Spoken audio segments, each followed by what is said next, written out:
Biblias, seguimos con Mateo.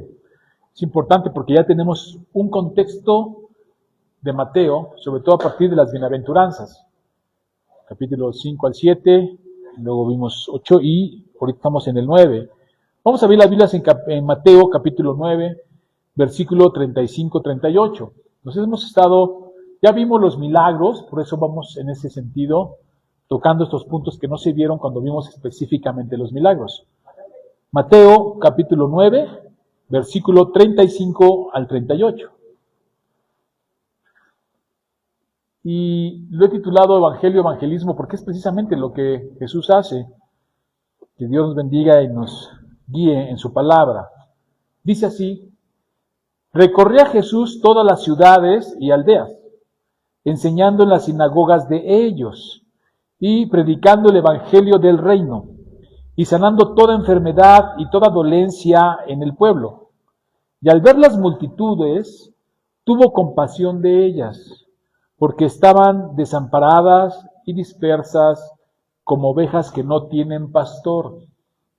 Entonces dijo a sus discípulos: a la verdad, la mies es mucha, mas los obreros pocos. Rogad pues al Señor de la mies que envíe obreros a su mies. Y quiero que pueden recibir a la persona que... Quiero que centremos en esta frase el sermón de esta mañana. El Evangelio no solo se predica al mundo, es el fundamento continuo sobre el cual la iglesia vive, sirve y crece. Se los voy a repetir. El Evangelio no solo se predica al mundo, es el fundamento continuo sobre el cual la iglesia vive, sirve y crece, hermanos. Y en este pasaje vemos muy claro el ejemplo del evangelismo realizado por Jesús y sobre el fundamento sobre el cual se hace y se construye precisamente el evangelismo, fundamental. Y para poder captar la idea, notemos el contexto en el que se realiza y se está desarrollando el pasaje. Dice que Jesús recorría Jesús todas las ciudades y aldeas, enseñando en las sinagogas de ellos, sanando y haciendo milagros. Porque eso es lo que venimos viendo en el Evangelio según Mateo, cómo Jesús viene haciendo prodigios, sanaciones. Y en medio de todo eso surge este pasaje. Jesús está obrando, Jesús está trabajando, Jesús está ministrando, Jesús está predicando.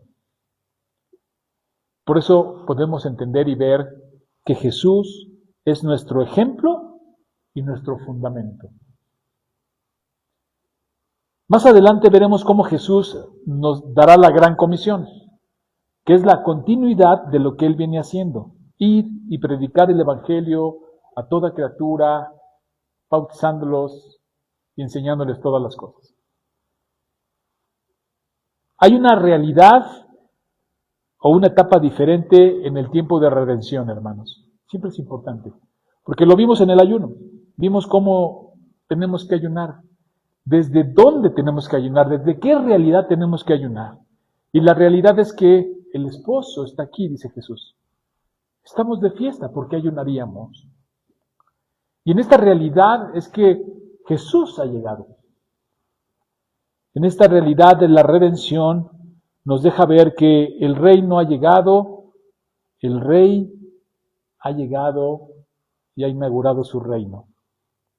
Esta nueva realidad de la irrupción de Dios en la esfera humana, no solo en el nacimiento, sino ahora de forma activa y progresiva, predicando el Evangelio. Los ciegos ven, los cojos andan, el Evangelio es anunciado a los pobres, los más marginados. Y esto es muy importante porque deja ver que, hermano, en esta nueva realidad en la que Jesús dice estas palabras, y en nuestra realidad a partir del resucitado, nosotros podemos entender que el tiempo ha llegado. Y dice el texto que al ver las multitudes, tuvo compasión de ellas. Y aquí está el fundamento sobre el cual se construye el evangelismo, hermano. Porque escuchamos mucho esa palabra, vamos a evangelizar, hay que hacer evangelismo. Y vemos sin fin de estrategias, organizaciones, formas que iglesias hacen para evangelizar. Pero a veces se olvida el fundamento sobre el cual se tiene que evangelizar. Y aquí está el fundamento. Al ver las multitudes, tuvo compasión de ellas. Sí, ese es el fundamento. La compasión, la misericordia, la gracia de Dios. Porque Jesús, cuando vio las multitudes, no hubo crítica a ellas, no hubo juicio, no hubo condena. El texto es claro, tuvo compasión. Y aquí se construye el evangelismo. Y aquí es donde nosotros tenemos que poner siempre cuando salimos a predicar.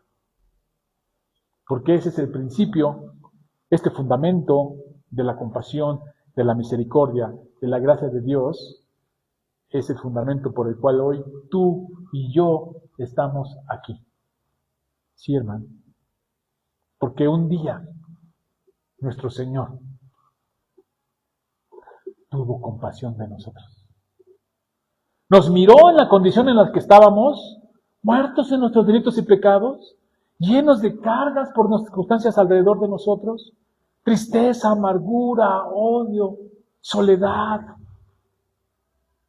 inclusive en situaciones pecaminosas, cometiendo actos que desagradan a Dios.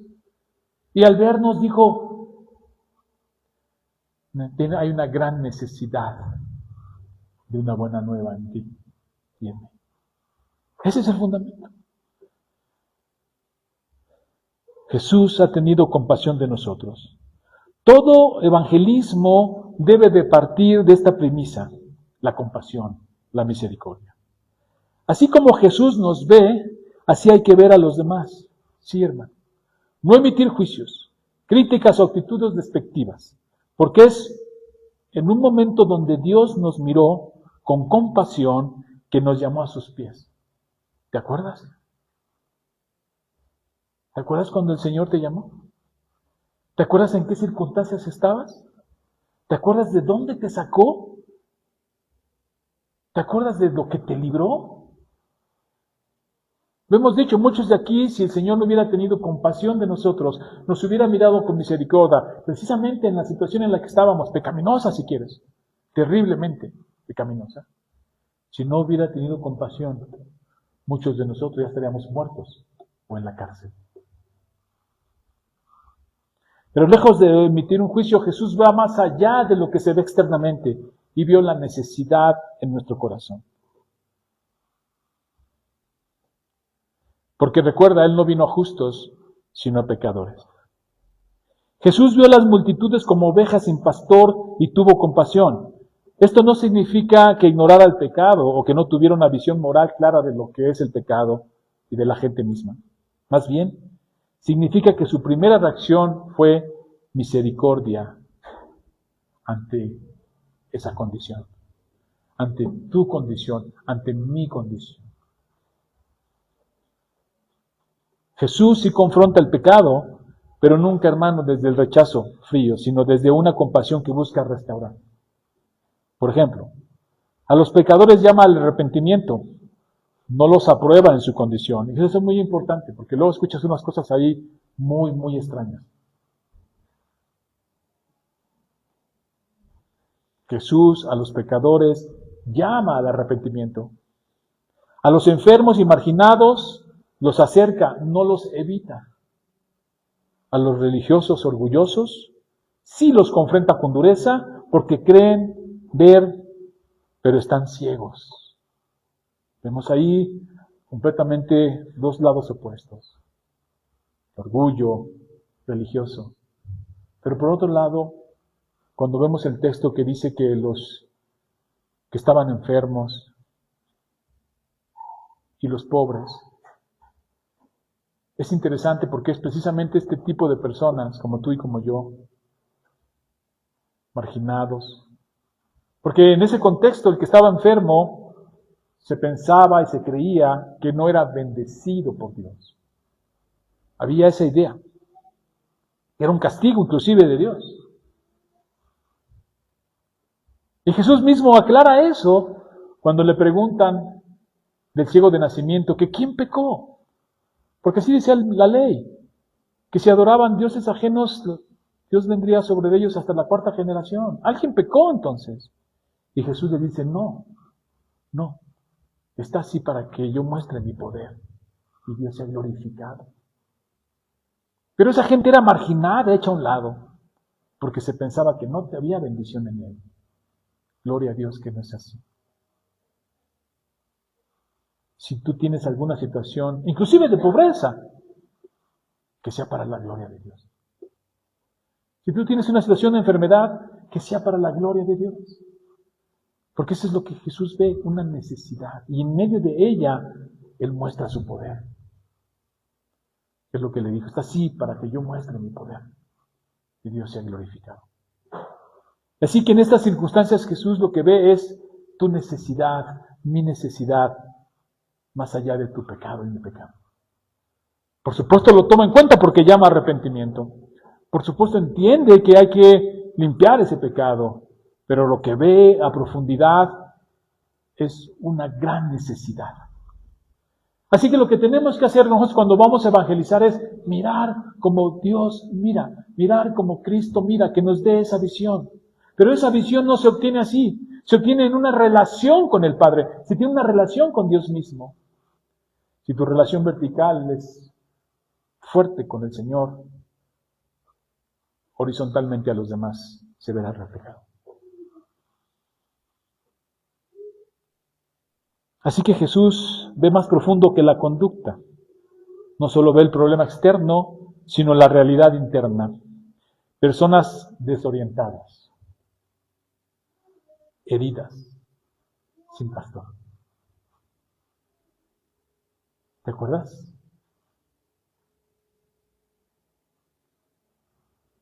¿Cómo estabas antes?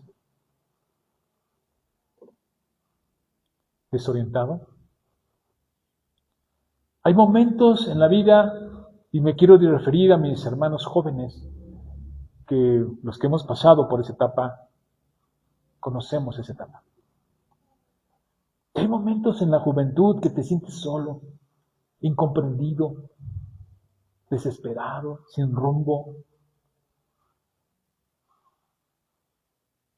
Y alrededor de ti a lo mejor vas a recibir crítica, juicio.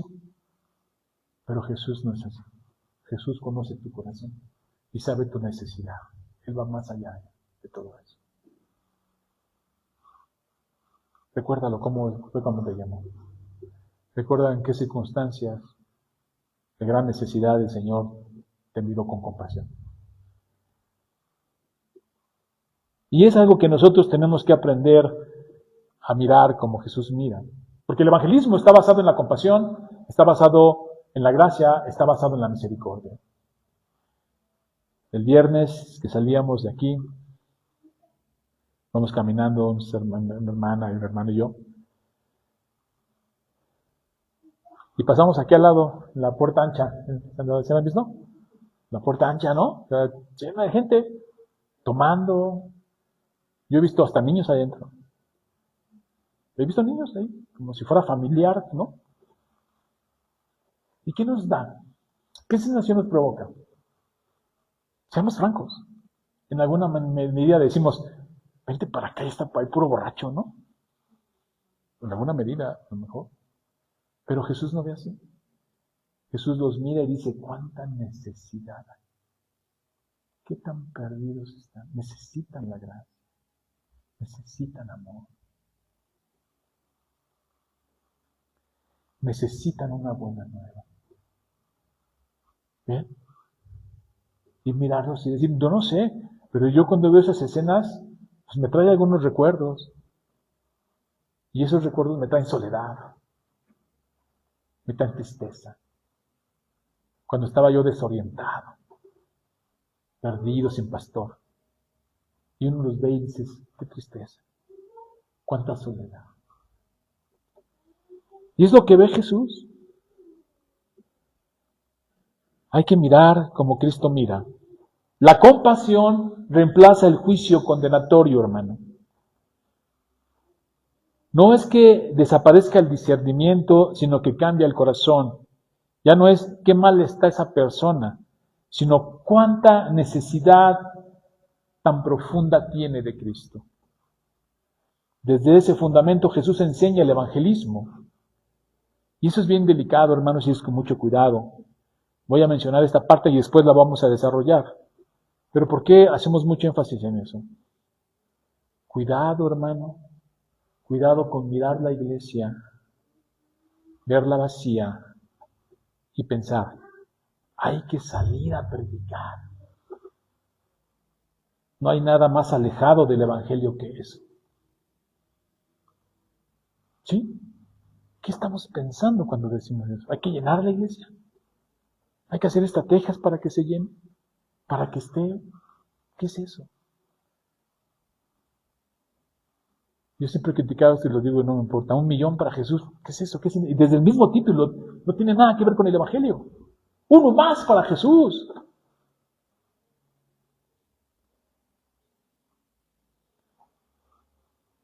¿Por qué hacemos escuelita bíblica? Ahí viene. ¿Por qué echamos a andar nuestros dones, capacidades económicas, tiempo, esfuerzo cuando hacemos escuelita bíblica? ¿Por qué?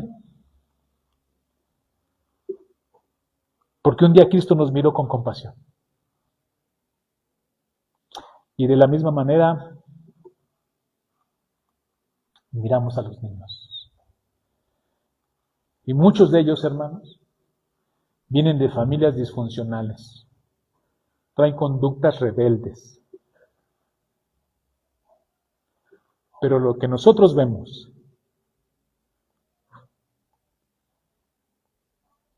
es una gran necesidad de Cristo en ellos. No vemos números. Es más, hasta restringimos los números por el espacio. Vemos necesidad. Muchos de ustedes que el Señor les ha llamado en la vida adulta, yo sé que el hubiera no existe, pero ¿no les hubiera encantado conocer a Cristo desde niño? Crecer en escuelitas bíblicas, crecer en campamentos, crecer en la comunión de los santos, que en lugar de ver a tus papás borrachos el domingo, los veas en la iglesia, que no se diga groserías en tu casa, que se hablen con respeto. ¿No te hubiera gustado eso? Si pastor, en algunos lugares cristianos no, ya se los dejo de tarea. Es otra cosa. Y vemos esta gran necesidad en Coajimalpa de estos niños,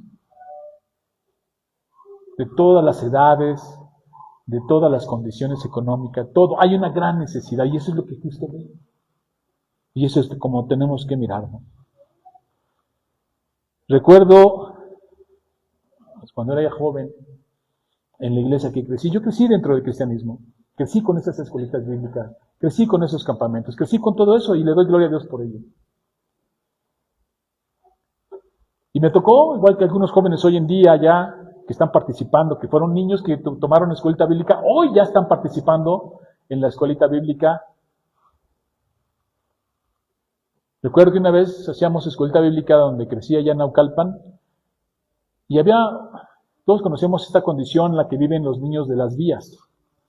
Estas vías del tren donde se acampan, donde se ponen algunas casas ahí, ¿no? Se asientan algunas casas, y pues viven en unas condiciones bastante tristes, bastante precarias, con mucha necesidad y mucha disfuncionalidad. Y año con año trabajábamos con ellos, nos encantaban. Y ver cómo van creciendo, ¿no? Los otros se encuentran en la calle y te dicen, maestro, ¿no? Gran responsabilidad, es hermoso. Y un día, me acuerdo que alguien dijo, ¿saben qué? Hay muchas dificultades con los niños de las vías, ya no hay que invitarlos. Que escuelita bíblica sea para los de la iglesia. Y el argumento era porque eran problemáticos. Que ya en un estudio exegético de la situación, los problemáticos eran los de la iglesia. Ellos venían con mucha pasión, mucha humildad, con mucha necesidad. Se formaban atrás de los alimentos.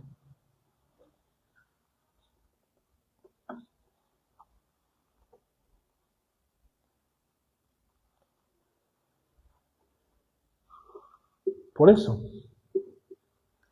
yo creo que es correcto, y eso es una opinión personal, creo que es correcto que diga escuelita bíblica de verano, no curso de verano. Eso se lo dan las escuelas, eso lo dan algunas cosas que se dedican a hacer dinero y recreación para que el niño se entretenga mientras está de vacaciones. No, se llama escuelita bíblica de verano o escuelita bíblica de vacaciones, porque vamos a enseñar el Evangelio.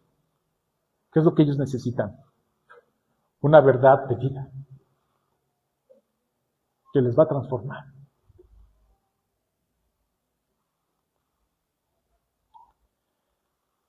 Así que déjame preguntarte algo. ¿Nunca te sentiste desamparado y disperso?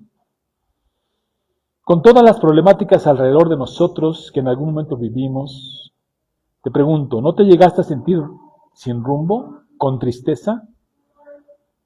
¿No te llegaste a sentir con todas esas cosas que cargábamos del mundo, como el odio, la ira, la promiscuidad, la codicia, la avaricia y demás?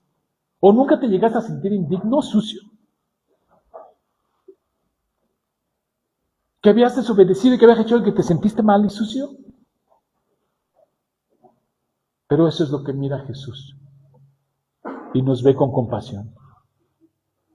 A veces tenemos miedo del escrutinio público, del juicio público, pero no de Jesús, hermano. Él es compasivo, amoroso. Y luego dice el texto, entonces dijo a sus discípulos, a la verdad la mies es mucha, mas los obreros pocos. Rogad pues al Señor de la mies que envíe obreros a su mies. Digo el dato por si no saben. La mies, yo no sabía, tengo que investigarlo. La mies es el campo de cereal como el trigo y la cebada. Cuando ya está maduro y listo para ser cosechado, así se le llama, la mies está madura. Ya está listo. La mies representa a las personas que están listas para recibir el Evangelio. La mirada de compasión de Jesús le permite ver lo que otros no ven. No solo ve problemas, sino oportunidad de salvación. Pero aquí hay algo fundamentalmente que no tenemos que perder de vista.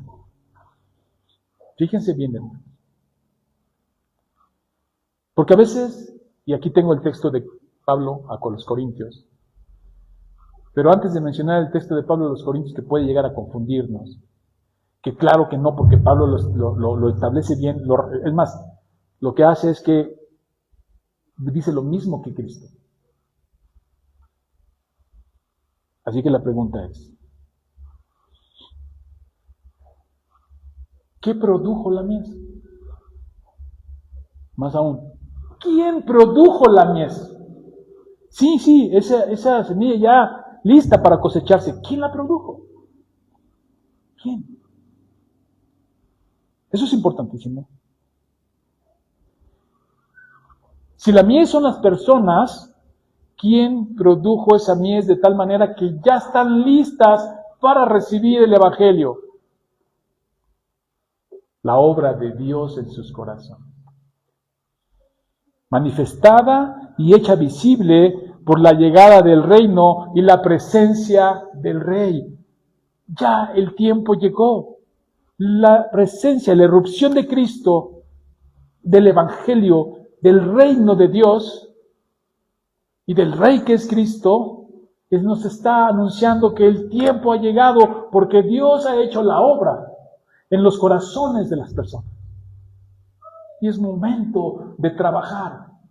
Nosotros no producimos la mies. La produce el Señor en los corazones de la persona. Nosotros somos invitados a trabajar en la mies. Una obra que ya ha comenzado y que ya se ha inaugurado en el corazón de las personas. Por eso es importante predicar. Tú no sabes en qué momento Dios produce esa tierra fértil, esa mies madura para que reciba la palabra. Puedes predicarle a una persona durante 5 años, incluso en tu familia.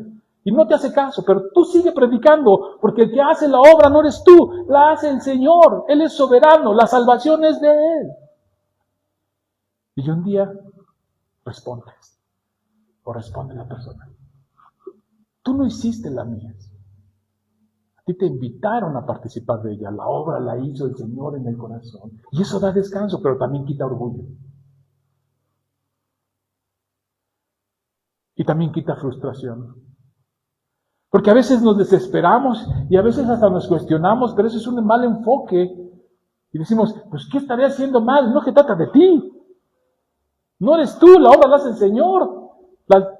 Y Pablo lo va a hacer hablando ya de la iglesia, porque ese es otro contexto. Aquí estamos hablando que el reino es rompido en Cristo. Acá estamos hablando en Pablo que la iglesia ya está establecida y Pablo está hablando de roles. Pero aún así Pablo deja claro cuando dice unos siembran, otros cosechan, otros riegan. Yo planté, otro cosechó, otro regó, pero el crecimiento lo da Dios. Él se lleva la gloria. Él es el que hace la obra. ¿Y qué sientes? Descanso. Porque se nos manda a predicar, no a convertirlos. Eso lo hace el Señor, tú predica. Un día, el Señor obra en esa tierra y la hace fértil y madura la cosecha. Y entonces sí, obrero, a trabajar. No cedas. Por eso dice Pablo que la obra de cuando trabajamos para el Señor, nuestra obra nunca es en vano. Porque el que hace la obra es Dios, no nosotros. Y habla de la salvación. Dice Pablo, yo planté, Apolo regó, pero el crecimiento lo ha dado Dios. Así que ni el que planta es algo, ni el que riega, sino Dios que da el crecimiento. Y el que planta y el que riega son una misma cosa, obreros. Aunque cada uno recibirá su recompensa conforme a su labor, porque nosotros somos colaboradores de Dios y vosotros sois labranza de Dios, edificio de Dios, Él hace la obra. Y esto es importante porque ya en el evangelismo, cuando Jesús dice, ahí está la mies madura, la maduró Dios, el tiempo de Dios ha llegado. ¿Cómo lo sabemos? Si no tienes una relación directa con el Señor, no lo vas a saber. Porque lejos de ver con compasión, vas a mirar con juicio. Vas a mirar con crítica. Vas a mirar desde una moralidad más alta que no te va a permitir ver el sufrimiento, el sentimiento de esta persona que necesita el Evangelio. Incluso en la iglesia misma, porque estamos hablando de afuera, pero podemos hablar de adentro. Porque el Evangelio es donde la iglesia vive, se construye y es una dinámica que hace que la iglesia se sostenga, el Evangelio. Así que nosotros, tanto como los de afuera, necesitamos el Evangelio todo el tiempo. Pero ¿cómo nos miramos? ¿Desde qué óptica nos vemos? Si un hermano se equivoca, y Jesús lo dijo, juicio sin misericordia no quiero. ¿Cómo lo ves?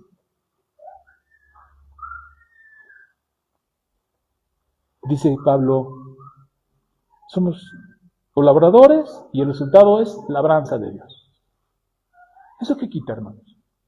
Un evangelismo que lo único que ve es número, que ve estrategias, pero no ve el corazón, no distingue la oportunidad de Dios, no distingue la mies de Dios, no distingue el tiempo de Dios, porque está enfocado en cosas estructurales, está en números, está en orgullo y la compasión. Y ver la necesidad. ¿Por qué salimos a predicar o por qué evangelizamos? Porque hay una gran necesidad. Pero si salimos por cuestión de numerología, si salimos por cuestión de estrategia humana, sin contar el tiempo de Dios, que Él es el que madura la mies, nada más va a encontrar frustración o ego. Se convirtieron 15, se convirtieron 50, ya llevamos 100, eso no tiene nada que ver con el Evangelio. Siempre lo hemos dicho, ¿por qué crees que te invitamos todo el tiempo? Matrimonios, jóvenes, varones, sobre todo los jóvenes, ¿no? Que da uno encima sobre ellos. Yo les digo, ¿por qué crees que estoy encima de ti? ¿Tú crees que me dicen, pastor, si mete 10 jóvenes le damos más dinero? ¿De se trata de meter más jóvenes? O orgullo, ¿no? Ahora somos 200. No, porque yo tuve esa necesidad que tú tienes. Y fue saciada. Y fui consolado. Y fui restaurado. Y quiero eso para ti. Eso es todo. Y así tenemos que ser nosotros. Viene Escuelita Bíblica de Vacaciones y lo que vamos a ver es una oportunidad de dar una buena nueva a cada niño para que su vida sea transformada y que crezca en el Evangelio y que el Señor madure esa mies y en su tiempo como obreros, como colaboradores, alguien cosechará. No tiene que ser aquí. No tiene que venir a Nueva Semilla. Dios lo va a llevar a donde Él tenga que llevarlo. Pero que sea alguien que nos vemos en el cielo.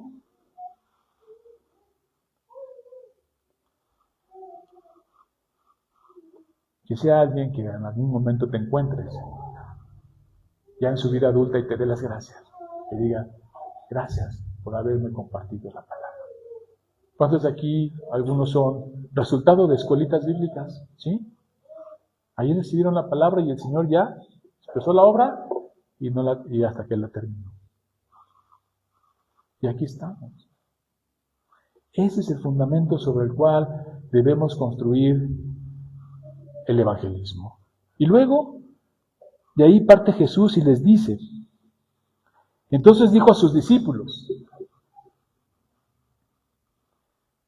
los va a invitar a colaborar, es un privilegio, en algo que ya está sucediendo, que ya Dios está obrando, que ya arrancó, que ya inauguró el reino de Dios, su justicia, y va avanzando, y los va a invitar a participar. Y le dice a sus discípulos, a la verdad, la mies es mucha, mas los obreros pocos. Ese es un llamado, hermano, para ti. Es un llamado para mí. Hermano, lo dijo Jesús a sus discípulos. Y aquí somos sus discípulos. La mies es mucha, los obreros es poco. ¿Tienes dones y talentos? ¿Dios te ha dado dones y talentos? No los entierres. No seas enterrador de tu propio talento. Porque la mies es mucha, necesitamos obreros. Y no necesitamos porque sin ti no se va a poder hacer las cosas, sino porque es una invitación a que participes del decreto eterno de Dios. Sí, eso que Él ya decretó eternamente, hay una invitación para que formes parte de ese decreto. Porque hay mucho que hacer. Y les dice, oren al Señor de la mies. ¿Y saben qué pasó después? Si seguimos el relato de Mateo, ¿quiénes fueron los que trabajaron en esa mies? Ellos. ¿Se los imaginan? Vamos a orar para que manden más obreros. Y en esa relación, en oración con el Señor, en esa comunión con el Señor, en esa identificación y que tu voluntad sea la voluntad de Dios, se dieron cuenta que los obreros eran ellos. Qué interesante, ¿no? Porque dicen, hermano, vamos a orar para que el Señor levante obreros a su mies. Y te imaginas, no, bueno, pues hay que hablarle a la iglesia ya de nuestro querido hermano de Chalco, hay que hablarle, no, hermano, es a ti. Oras tú para que tu voluntad se alinee a la de Dios y te levantes, despiértate tú que duermes y te levantes a trabajar y pongas al servicio del Señor tus dones, tus talentos, porque no me digas que no tienes, los tienes. No los entierres. Porque el Señor los dio para su gloria. Cantamos que aún mi sabiduría, ¿no? Usa mi vida, usa mi sabiduría. Aún tus bienes, dicen, que no los pueda ocultar de ti, Señor. Aún mis bienes los pongo al servicio del Señor, pero yo quiero participar. Yo quiero entrar en ese avance del reino y la justicia del Señor. Y el Señor les dice eso. Hay mucha mies, hermano. ¿Cuánta necesidad hoy? No basta con verla ahí, salir a la calle y luego si ves las noticias, yo casi no lo hago, pero si ves las noticias, híjole, ¿cuánta necesidad hay del Cristo, de su Evangelio, de la buena nueva? Y no te tienes que ir tan lejos. En tu hogar mismo, el más cercano, tu familia. ¿Cuánta necesidad hay? Y oramos todo el tiempo, aquí Nueva Semilla, todas las noches, 8 de la noche, oramos todos los días para que el Señor ponga el querer y el hacer en nuestros corazones, porque la mies es mucho. Pero que tú y yo podamos decir, heme aquí, envíame a mí. ¿Sí? A lo mejor en algún momento te pasa como a Moisés, ¿no? Te rebelas un poco. Moisés, vas a ir y vas a hablar con el faraón. ¿Yo? Mejor envía a otro. No, tú. Es que tengo algunos problemas, te los resuelvo. Pero lo vas a hacer tú. Y así es. Me encanta cuando hacemos el ejercicio en la femenil de la votación para los ministerios. Es Dios hablando a través de la iglesia, ¿no? No tiene que ser alguien que te diga, ay, tú puedes ser. No, es Dios hablaba a través de la iglesia y quedas, ¿no? Y quedan las hermanas. ¿Y qué dicen? Amén sea la gloria. Porque es Dios llamándote a servicio. Que no te pase como al que enterró su talento para no perderlo. Y vino el Señor y le quitó el talento y se lo dio al otro. Es un desconocimiento del Señor. Así que, hermano, la invitación es, ¿qué talento tienes? ¿Lo sabes? ¿Lo conoces? ¿Lo has identificado? Si me dices, pastor, yo no he identificado mi talento, yo te preguntaría una, ¿y te has puesto a trabajar en todos los ministerios de la iglesia para ver en dónde? ¿O no? Porque así además lo vas a encontrar, ¿no? Jamás. Vas a estar sentado en la televisión y ¿qué talento tendré? ¿Qué talento tendré? ¿No? Pues no te va, no, o sea, no. ¿Cómo? Te levantas después de ahí con los ojos hinchados y creo que no tengo ningún talento. Pues ya a lo mejor de resistencia, ¿no? No, hermano, hay que trabajar. Por eso la dinámica me gusta, se va moviendo toda la femenil en diferentes ministerios, porque ahí vas a encontrar, en la medida del servicio, vas a encontrar, no donde crees tú que mejor sirves, sino donde Dios quiere tenerte. Porque nunca se nos olvide, el que sustenta la iglesia es Cristo. ¿Bien? Pero nos invita a participar. Y lo que hace Cristo como ejemplo y fundamento es que Él empieza a obrar, Él empieza a trabajar. Dice, lo vimos, el Hijo del Hombre no tiene dónde recostar su cabeza. Y se la pasaba predicando, bendiciendo, sanando, yendo de un lugar a otro, sin tener dónde recostar su cabeza. Él es nuestro ejemplo. Si llovía, si había tormenta. O sea, está el pasaje, ¿no? Está en la barca, la tormenta. Él dijo, me voy a dormir un rato, ¿no? Y los otros ahí se empezaron nerviosos. Pero ahí estaba Jesús. Yendo de un lugar a otro, si estaba perseguido, si lo iban a apedrear, si lo iban a... Ahí iba Jesús, dándonos un ejemplo y fundamento. Porque la mies es mucha. Y a veces, y esa es una crítica, y este es un exhorto, si está difícil, si vengo cansado, si está lloviendo, si ya es muy noche, si ya no quiero. Ya no, pues no. Venía cansado. No, hermano. No es el llamamiento que Dios quiere. No es la forma que Jesús nos ha puesto como ejemplo y fundamento. Por eso, fuera de lo que es Jesús, su ejemplo y fundamento, fuera de eso, todo lo demás es dudoso. Porque ahí está, Él puso la vara y luego les dijo a sus discípulos, ok, ¿ya vieron? ¿Ya vieron cómo se extiende el reino? ¿Ya vieron cómo se trabaja? Ahora ir y predicar a toda criatura.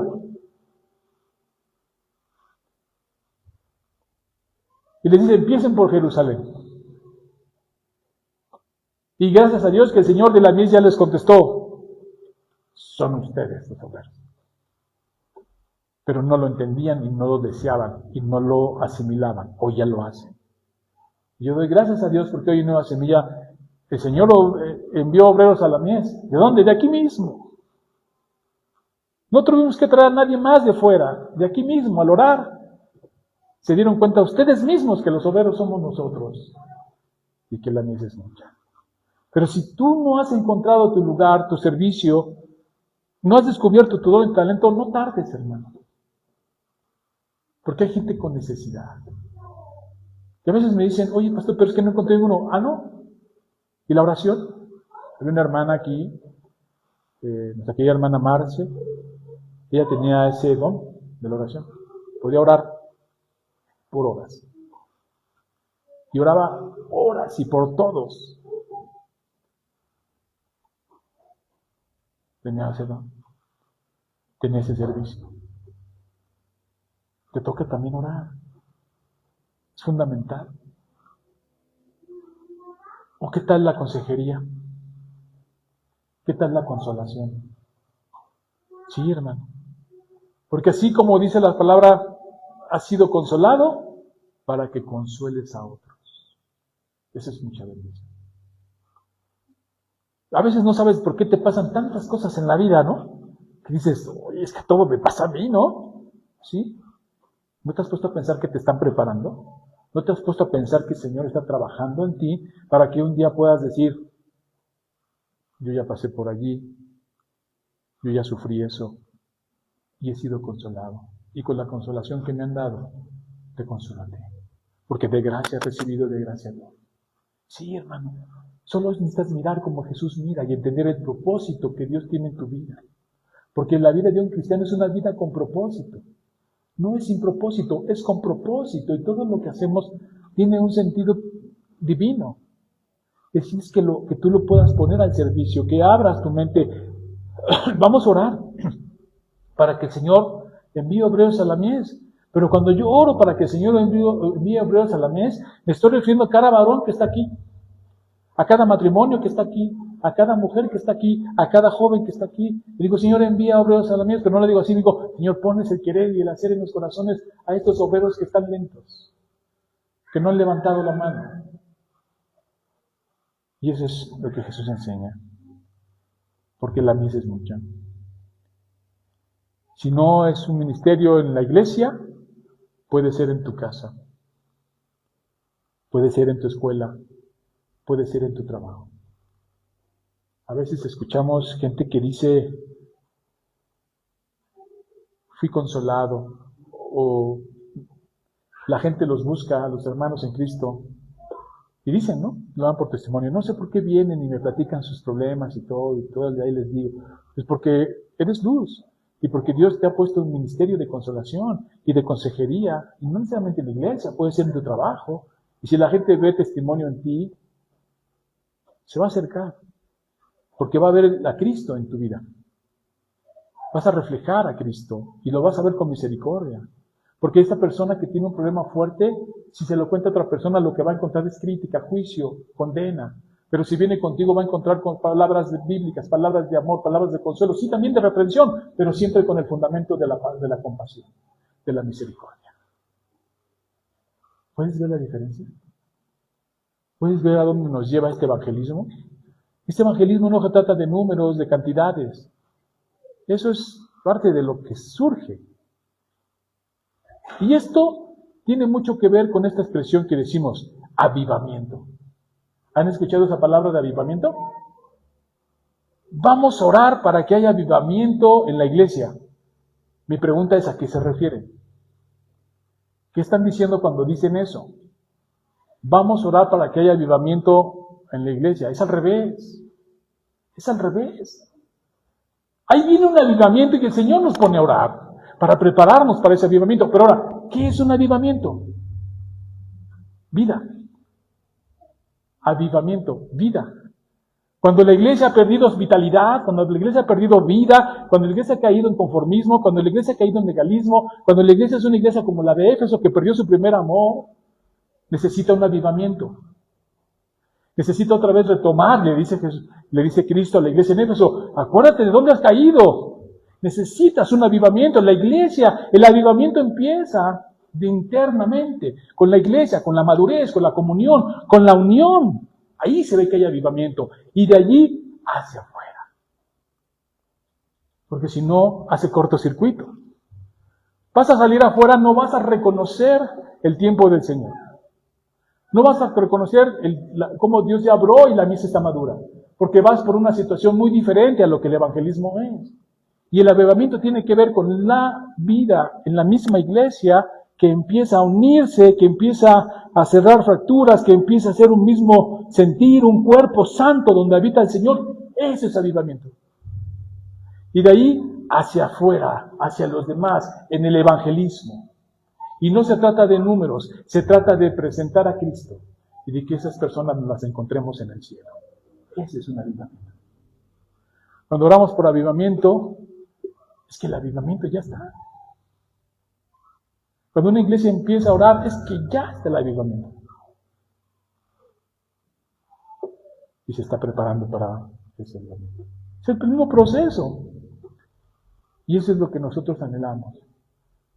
Hay que orar para que haya avivamiento. Estamos diciendo que reconocemos debilidad en la iglesia y necesitamos madurez en la iglesia. Y necesitamos esa fuerza y energía y ánimo, esa vida en el Señor para amarnos, para unirnos, para entonces sí predicar el evangelio. Porque vamos a predicar un evangelio, una buena nueva que a lo mejor no vives. Vamos a predicar el evangelio, una buena nueva que a lo mejor no entiendes. Vamos a predicar a Cristo como cabeza y la iglesia como su cuerpo y a lo mejor no lo vives. Y vamos a predicar, hacer un evangelismo que a lo mejor lo único que necesitas son estrategias humanas. Es en tus fuerzas, no en el reconocimiento de la obra de Dios ya en la vida de las personas. Y a veces, inclusive hacemos malos juicios.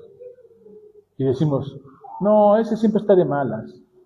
No, ese siempre está con su carota. No, es que, y ahí estamos. Es que no sabe si tiene una gran necesidad.